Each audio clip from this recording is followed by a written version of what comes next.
Bonjour et bienvenue sur la chaîne ASE, la chaîne de ceux qui vivent et de ceux qui font la protection de l'enfance.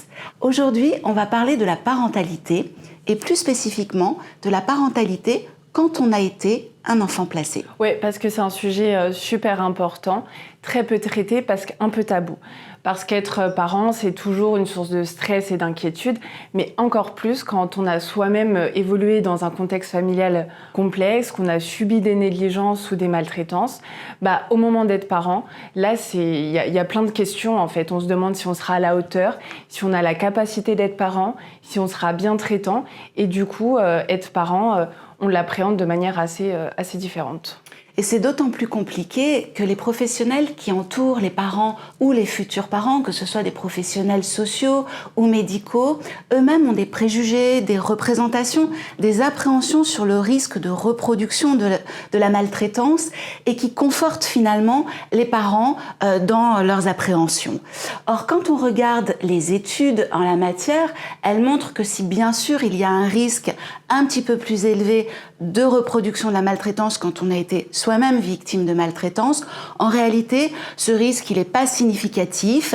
Et puis, on sait aussi que quand on accompagne correctement les victimes, eh bien, on peut briser, bien évidemment, ce cercle des maltraitances et des négligences. On va en parler d'ailleurs avec Catherine Claveau-Milanetto tout à l'heure, qui est une spécialiste sur les droits de l'enfant et la protection de l'enfance et qui connaît très bien toutes ces questions. Oui, et on va aussi approfondir ces questions avec notre principale invitée, Johanna, qui a été elle aussi du coup placée en protection de l'enfance, assez jeune et qui est aujourd'hui mère de famille. Écoute, je te propose qu'on rejoigne Johanna.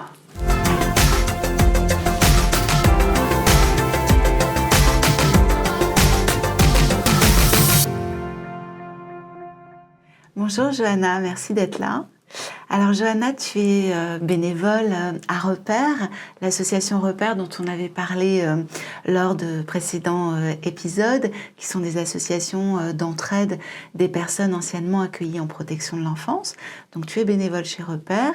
Et tu es par ailleurs formatrice, tu accompagnes des personnes en situation de vulnérabilité dans l'insertion, tu formes aussi des éducateurs de jeunes enfants, des éducateurs spécialisés, donc tu connais bien le monde de la protection de l'enfance et tu le connais d'autant mieux que tu as connu un parcours en protection de l'enfance long, jusqu'à ce que tu deviennes mère de famille et que tu quittes ce système.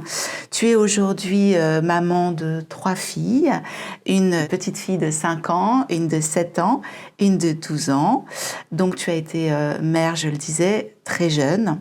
Avant de revenir sur cette maternité, ce rôle de mère, peux-tu nous redire en quelques mots ton parcours ? Alors oui, tout à fait. En fait, moi, j'ai été placée très tôt. Alors, dans un premier temps, ce qu'on appelle le placement administratif, donc c'est-à-dire tout ce qui peut être pouponnière, début d'assistante familiale, etc.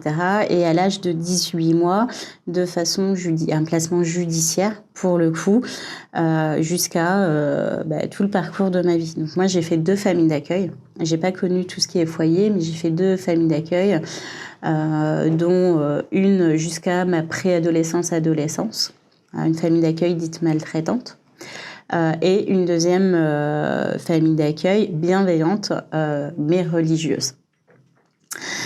Du coup, forcément... pas simple non plus. Pas forcément simple comme parcours, avec ses hauts et ses bas en tout cas. Et tu quittes la protection de l'enfance à quel âge ?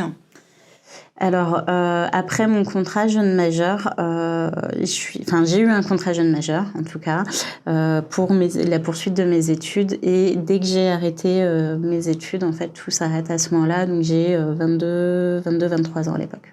Très bien. Et là, tu deviens maman. Oui. Oui, un bébé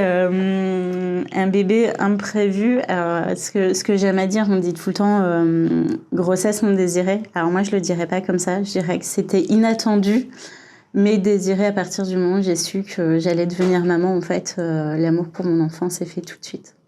Et alors, ces premiers pas de mère de famille, très jeune, ayant donc connu un parcours en protection de l'enfance, comment ça s'est déroulé ? Compliqué. Très compliqué. Partagé entre la joie de devenir maman, ce bonheur immense qu'on connaît, que connaissent toutes les femmes finalement qui deviennent maman, et en même temps ce traumatisme, cette torture psychologique qu'on s'inflige soi-même par peur, par crainte, par le poids finalement de la protection de l'enfance aussi.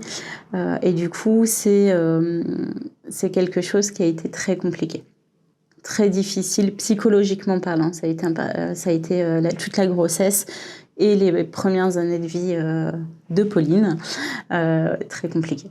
Et d'ailleurs, on parlait en introduction justement de cette peur, de cette crainte de la reproduction, de la maltraitance.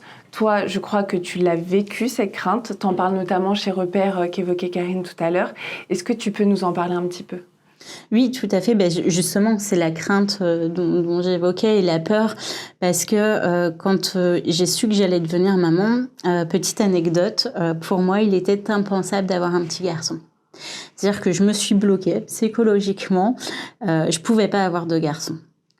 Parce que j'avais peur de reproduire les maltraitances, les agressions sexuelles, par exemple. Voilà, je savais pas si j'allais moi-même finalement violer mon enfant. Comment on peut savoir ? À l'inverse, le fait d'avoir une fille me mettait dans une reproduction de schéma, puisque je suis l'aînée finalement d'une maman célibataire, sans père, et du coup je reproduisais quasiment aux mêmes âges ce que ma mère avait fait avec moi. Donc très complexe finalement cette reproduction-là où on se pose beaucoup de questions. Alors on est sur une reproduction de contexte, mais pas de maltraitance, bien évidemment, même si les professionnels, c'est ce qu'on disait aussi en introduction, ont tendance à conforter dans leur peur les jeunes parents. Et je crois que ça aussi, tu l'as vécu, c'est-à-dire au cours de ton parcours de grossesse, ou au moment de l'accouchement, et puis après, peut-être encore récemment, ce regard des professionnels sur l'ex-enfant confié que tu as été, qui pourrait être potentiellement maltraitante. Tu le ressens, ça ?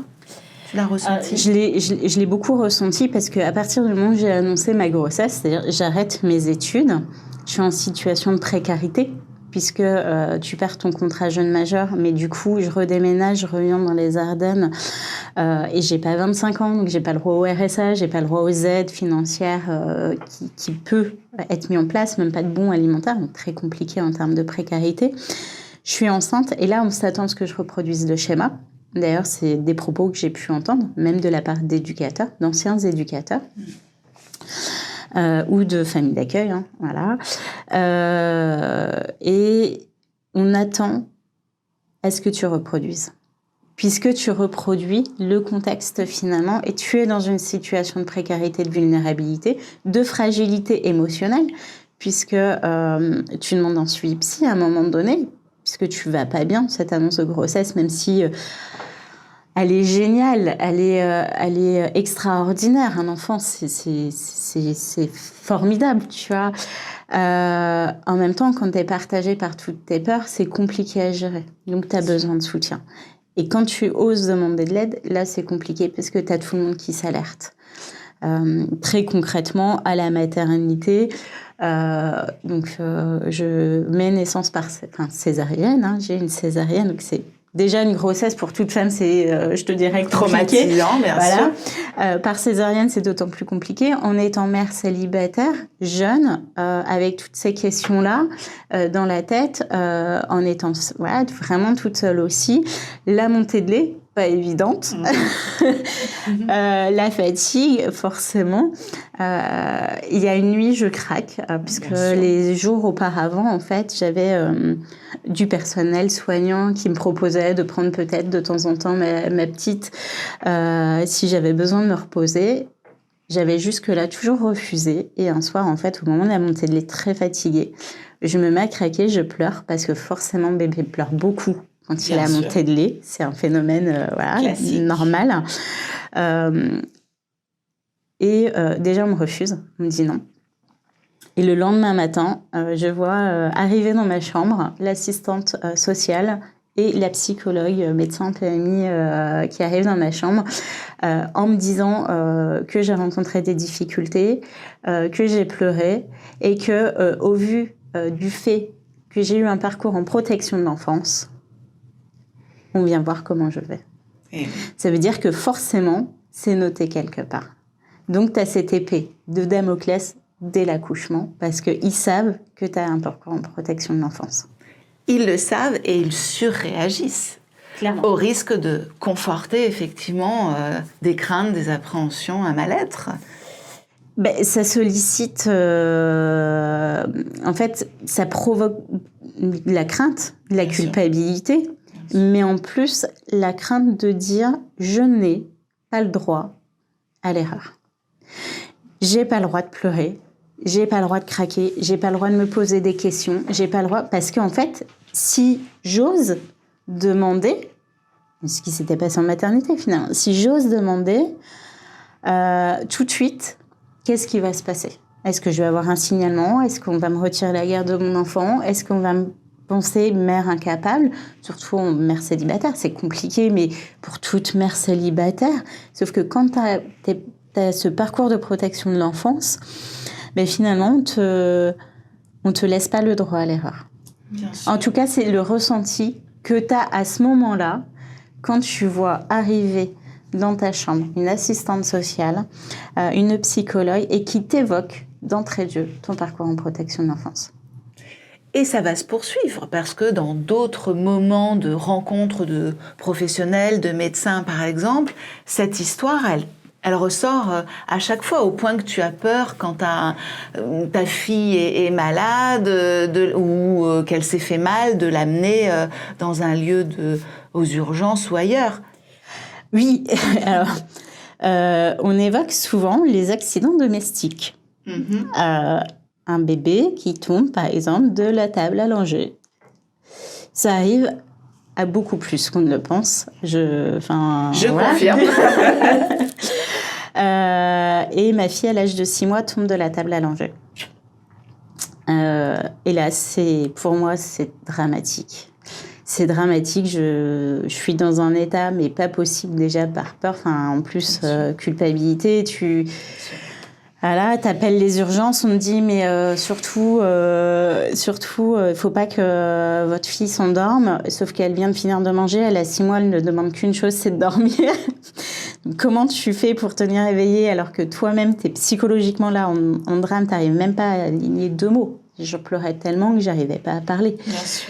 Et là, je me dis, mais je vais arriver aux urgences, ça y est, c'est mort. Je fais, c'est mort, on me la retire. On me la retire parce qu'elle tombe de la table à langer. Pour moi, c'est dramatique, c'est négligent. J'aurais dû faire plus attention, je sais pas. Bien sûr. Mais... Et puis, t'as pas de référence, en plus, familiale. Même si t'as été en famille d'accueil, t'as pas d'exemple, finalement. À proprement parler d'une mère qui va te conseiller ou d'une grand-mère, etc. T'as pas ce même accompagnement-là, finalement. Donc moi, pendant très très longtemps, jusqu'à ce que je sois maman de ma 2e fille, dès que Pauline tombait, dès qu'elle avait trop de bleu, parce que c'est une enfant très vivante, donc voilà, qui escalade, qui est forcément que je laisse vivre, donc qui va se faire beaucoup de bleu comme n'importe quel enfant, qui va tomber, j'ai toujours peur. Ouais, c'est ça, finalement, quand on a connu un parcours en protection de l'enfance et qu'on devient parent, c'est qu'il faut avoir les reins solides, quoi, qu'on n'a pas ce droit à l'erreur que tout autre parent pourrait avoir, quoi.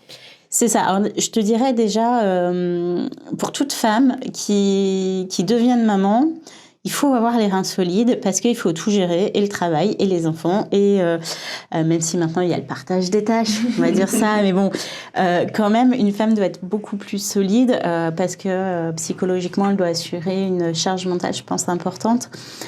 Mais quand tu sors de protection de l'enfance, que tu es maman célibataire, que c'est ton premier, que tu as une vingtaine d'années et que tu sais déjà pas toi ce que tu vas faire de ta vie, t'as d'autant plus pas le droit à l'erreur. Il faut avoir l'air insolite constamment. Dès que tu pleures, t'es en dépression. Dès que t'as une difficulté financière, c'est que tu sais pas gérer ton argent ou alors que... Enfin voilà, c'est très compliqué. T'as l'impression d'avoir constamment une épée de Damoclès au-dessus de ta tête. Très dernièrement, anecdote, je me suis séparée du papa de mes filles. Tu as cette épée, t'as pas de famille derrière, t'as pas de ressources, voilà, t'as pas de support, t'as rien derrière. Et à la moindre fragilité, c'est elle va reproduire, elle va pas savoir gérer seule.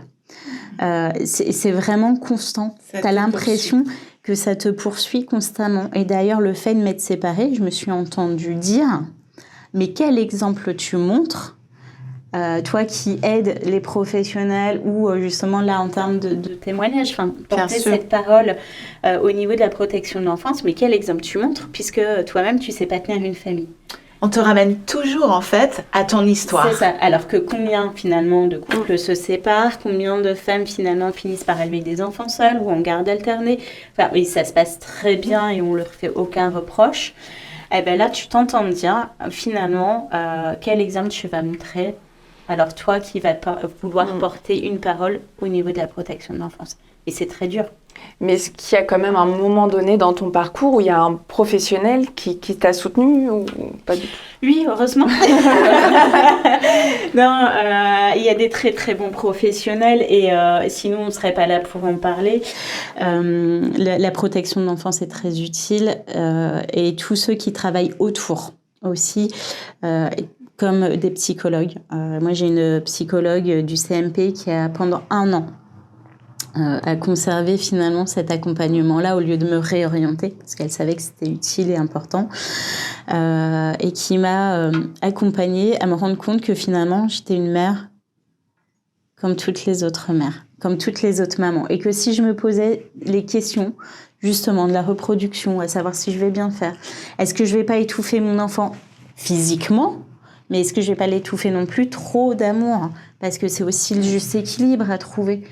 Se dire, mais quand on a été maltraité, est-ce qu'on va pas étouffer son enfant de trop d'amour, de trop d'objets, de trop de jouets, de trop de choses? Mais à l'inverse, est-ce que je vais pas craquer à un moment donné, avoir un coup de folie et de l'étouffer physiquement, réellement? Et du coup, cet accompagnement avec cette psy a été très bénéfique parce qu'elle m'a permis aussi de me repositionner en me disant déjà, tous les professionnels n'ont pas un regard négatif sur les parents ou les futurs parents sortant de la protection de l'enfance. Et ça, c'est heureusement. Et c'est très bien. Par contre, c'est encore trop de stéréotypes par rapport à ça. Mais voilà, je remercierai toujours cette psychologue-là qui m'a beaucoup, beaucoup aidée. Et alors justement, maintenant, ça fait plus de 15 ans que tu as quitté le service de protection de l'enfance. Quel regard, justement, tu portes sur l'ASE, l'aide sociale à l'enfance en général? Ce que j'ai toujours dit et que je maintiens, c'est que malgré que nos histoires, nos parcours ne soient pas toujours justes, soient parfois défaillants, compliqués, des hauts, des bas, une famille d'accueil maltraitante, une autre religieuse très compliquée, des professionnels qui te mettent une épée de Damoclès avec cette étape de parcours en protection de l'enfance.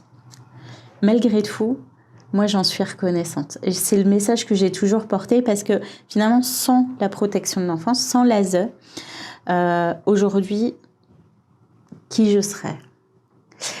Qu'est-ce que je serais devenue? Parce que mon parcours aurait été sans doute beaucoup plus dramatique au vu de ce que j'ai pu vivre finalement au sein du foyer, auprès de ma mère, etc. Voilà, je suis reconnaissante. Par contre, il y a des gros axes d'amélioration. On est d'accord. Mais je parlerai d'axes d'amélioration parce qu'on peut qu'évoluer, qu'avancer. Et justement, c'est aussi pour ça que je souhaitais mettre ma pierre à l'édifice. Merci, Johanna. Alors peut-être pour terminer, j'ai envie de te demander plus simplement quelle mère, quelle maman tu es aujourd'hui. Et est-ce que tu as évoqué ces sujets qu'on vient d'évoquer avec tes filles ou est-ce que tu as l'intention de le faire? Alors, je vais casser un mythe. Je pense que je suis pas la meilleure maman du monde. Ça, c'est très classique. Ce qui me rassure, je pourrais pas te dire si je suis une bonne maman ou pas, parce que c'est très difficile d'être neutre envers soi-même, on se remet tout le temps en question. Par contre, je sais que mes filles, que je puisse les sanctionner, les recadrer, les rouspéter, parce que je suis une maman qui rouspète tout le temps. Je suis malgré tout, à leurs yeux, la meilleure maman du monde. Et tant que je reste la meilleure maman du monde, je te dirais c'est ma plus belle des réponses. Et du coup, effectivement, pour répondre à ce que j'évoque, ce sujet-là avec elle, pour moi, c'est important. Bien sûr, en fonction de l'âge, parce que ma petite de 5 ans, elle n'a pas ce regard de parcours. Par contre, elle sait très bien qu'il n'y a pas papy, mamie derrière, il n'y a pas la famille derrière, comme une famille classique qui est finalement le schéma représentatif classique qu'elles ont avec leur papa, par exemple. Donc là, je vais expliquer avec des mots simples qu'effectivement, maman, elle n'a pas eu un papa, une maman, et qu'elle a un parcours de vie un peu plus difficile. Et en fonction de l'âge, forcément, ma grande de 12 ans, elle connaît beaucoup plus mon parcours, les difficultés que j'ai pu rencontrer. On a pu évoquer avec elle la parentalité, ses origines aussi, les miennes, du coup. Donc voilà, on en parle un peu plus et je trouve que c'est important parce qu'il ne faut pas en avoir honte. Je pense que c'est une fierté, qu'il n'y a pas de fatalité. C'est pas ce qu'on est placé finalement qu'on va reproduire. C'est pas parce qu'on est placé que c'est une honte, c'est une tare. Bien au contraire, je pense que plus on en parle, plus on finalement est fier de l'avancée, du parcours qu'on a fait. Bien sûr. Et plus finalement on évitera la reproduction et puis on pourra faire avancer les choses, à mon sens. En tout cas, ton témoignage est à mon sens très utile pour ceux qui nous écoutent. Et vraiment, merci de ces messages que tu as passés et puis de ce témoignage que tu as partagé avec nous tous. Vraiment, merci Johanna. On a aussi interviewé Catherine Claveau-Milanetto, je le disais en introduction, spécialiste de la protection de l'enfance et des droits de l'enfant et qui nous donne quelques éclairages sur cette question de la reproduction, de la maltraitance, qui est un sujet aigu pour les personnes qui ont connu un parcours en protection de l'enfance. On l'écoute. Catherine, merci d'être là. Comme je le disais, tu as travaillé dans plusieurs institutions du secteur de la protection de l'enfance. Alors, que peux-tu nous dire sur cette question de la reproduction de la maltraitance de génération en génération ? Quelle est la réalité en fait ? Est-ce qu'il y a eu des études et qu'est-ce qu'elles disent ces études ? Alors oui, il y a eu des études depuis pas mal de temps, études internationales avec plusieurs pays, notamment les États-Unis. Mais je vais te parler de la France. En 1988, on a eu une étude très intéressante menée par Michel Corbillon, chercheur, et qui donne un chiffre très étonnant. On s'attendrait à beaucoup, eh bien pas du tout. 5 à 6%. Ah oui. Donc c'était une surprise. On a pour autant continué à faire des études en France, bien sûr. Peut-être une assez remarquable, ce sont les résultats de l'INED, l'Institut national des études démographiques, qui s'y ont intéressés. On a globalement une fourchette autour de 0 à 20% de personnes qui pourraient avoir connu un placement et qui auront un enfant qui aura une mesure de protection de l'enfance ou un placement. En même temps, tu as des études qui montrent quasiment pas de retour au placement. Et c'est ce que l'INED a essayé de dire, c'est-à-dire qu'on n'a pas de fatalité de reproduction intergénérationnelle. Je crois que ça, c'est important à dire. Par contre, on a, par exemple, des études où tu n'as quasiment rien, voire 0%, en France, je parle. Et puis, tu en as d'autres, eh bien, elles sont plus fortes. Isabelle Fréchon en avait fait une, où elle avait étudié la vie de jeunes filles qui avaient été extrêmement maltraitées, avec des parcours de vie vraiment, comme malheureusement on en connaît certains. Et là, oui, le pourcentage était supérieur, il était à 21%.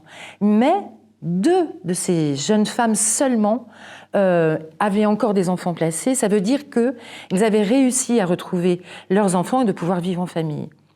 Mais alors, comment tu expliques quand même de tels écarts entre 6% pour la première étude et ces 21% sur une autre étude ? Je vais reprendre l'ONED, qui a été vraiment très intéressante. En 2010, il nous explique que si on colluse, tu vois, si on rassemble trop les raisons du placement avec le placement lui-même, eh bien, tu arrives à des données qui ne sont pas significatives. Donc, il faut absolument intégrer le fait des raisons de ce placement. Or, c'est le travail des professionnels et on voit quand même une capacité de résilience des enfants qui est aussi sollicitée par nos professionnels, qui deviennent des facteurs de protection et qui permettent à tous ces enfants de pouvoir rêver d'avoir une vie familiale tout à fait normale, sans maltraitance. Ça veut dire que si je te suis, dans les études les plus pessimistes, on est plutôt autour de 20%, mais en réalité, c'est vraiment en fonction de l'accompagnement qui va être apporté aux enfants victimes finalement et aux raisons du placement. C'est exactement cela. Vraiment. Merci Catherine pour ces éclairages.